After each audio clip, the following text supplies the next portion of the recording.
you're fixing the situation between Hamas and Israel, are you going to be taking care of the Hezbollah or the Lebanese armed forces to take care of it? We'll get at that, yeah, we'll be able to do that. That will be, it's a smaller part of the puzzle, but very important part. They have a great new ambassador that I appointed, Michelle, great new ambassador, so yeah, please. Mr. President, you said that the hostages will be released on Monday or Tuesday. What's your strict deadline? When do they have to get released? Well, I think it's going to be Monday or Tuesday. It's going to be around that time, yeah. They're working on it very hard. They're in very diverse parts of the earth, okay? They're very, very diverse. Actually, it's, I think they're going to come through. I'd be surprised if they didn't. I think it'll happen. Mr. President.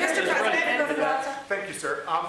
The 19th point of the 20-point plan said that in the future there could be conditions in which the Palestinians might eventually get a state. Under what conditions do you think the Palestinians could have their own state in the future? We'll look at it at the time. We're going to see how it all goes. And, you know, there's a point at which we may do something that would be a little bit different and may be very positive for everybody.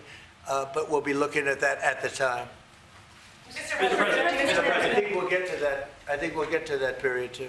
Yeah, please. Mr. President. Yeah, please, Glass. Thank you.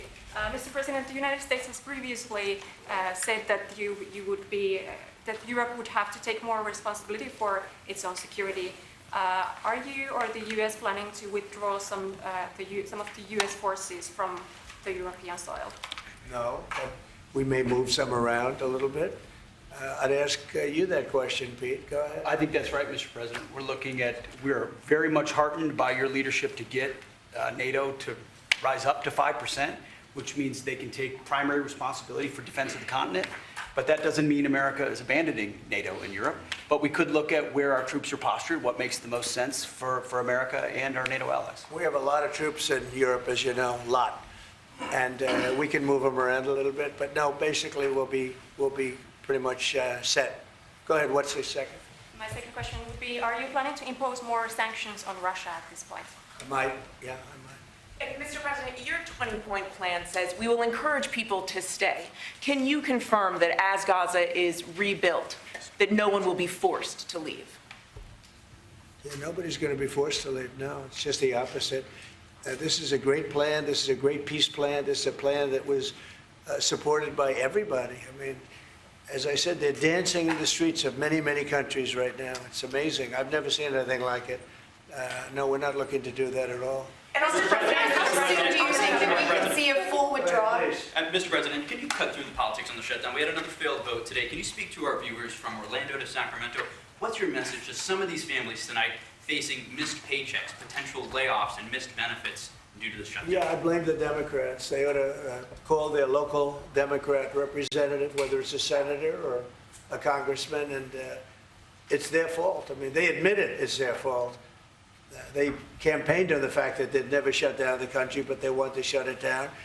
And, you know, we have the greatest economy. We're the hottest country in the world right now. I think you'd admit that, the hottest country. We went from a dead country a year ago to the hottest country in the world. So I think they probably don't like that. But we're doing great. I mean, we're doing great. I would say my message is call your local representative, congressman or senator, and tell them to get on the ball. The Democrats have caused this problem. Can I ask one more Congressman Randy Fine?